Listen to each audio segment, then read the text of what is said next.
नमस्कार साथियों, आज हम एक ऐसी आध्यात्मिक यात्रा पर चलने जा रहे हैं जहां एक ओर गुफाओं में तप कर रहे सिद्ध योगियों की परंपरा है और दूसरी ओर एक गृहस्थ महापुरुष गुरु नानक देव जी जिनकी दृष्टि आत्मज्ञान और सेवा से भरी हुई थी।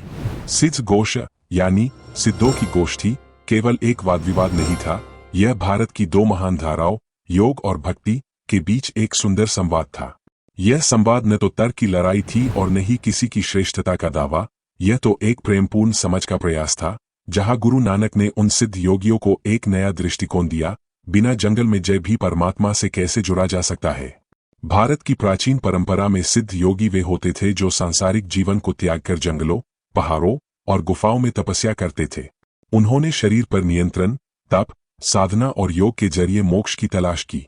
इनमें प्रमुख थे चारपतनाथ, लोहारीपा, भंगरनाथ और कई अन्य योगी जो नाथ पंथ से जुड़े हुए थे।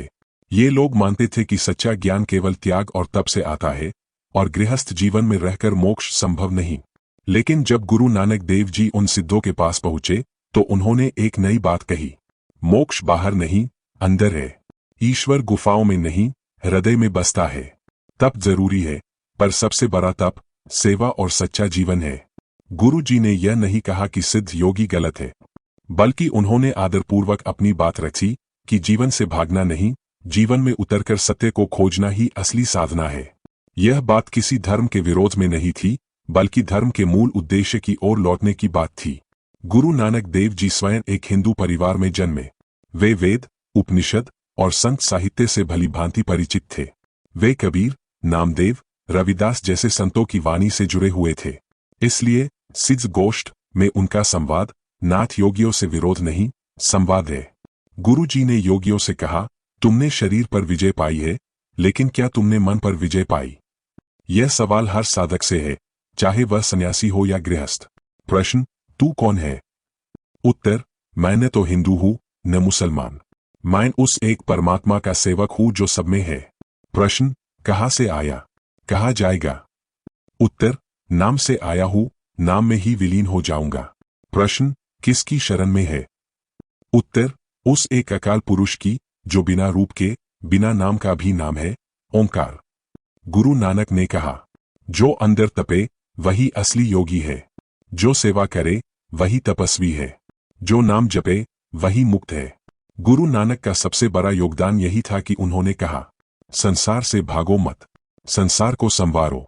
आप किसान हो, सैनिक हो, दुकानदार हो, माँ हो, शिक्षक हो, हर कोई मोक्ष के योग्य है अगर वह प्रेम, सेवा और सच्चाई का मार्ग अपनाता है।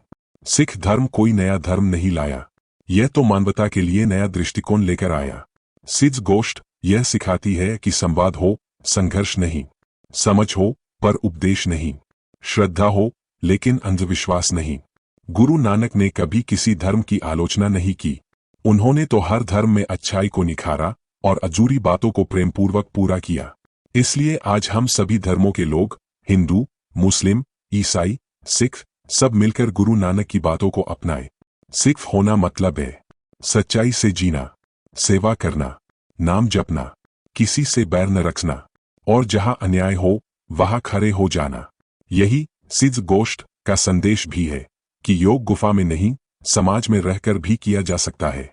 तो साथियों, सिद्ध गोष्ठ केवल एक कविता नहीं है, यह एक क्रांति है, विचारों की, दृष्टिकोण की, जीवन की। आइए हम सब मिलकर गुरु नानक देव जी के इस संवाद को समझे, अपनाएं और आगे बढ़ाएं। ना हिंदू बुरा है, ना मुसलमान, सबसे ऊपर है इंसान और उसका काम। वाहे गुरु जी का खालसा, वाहे गुरु जी की फतेह।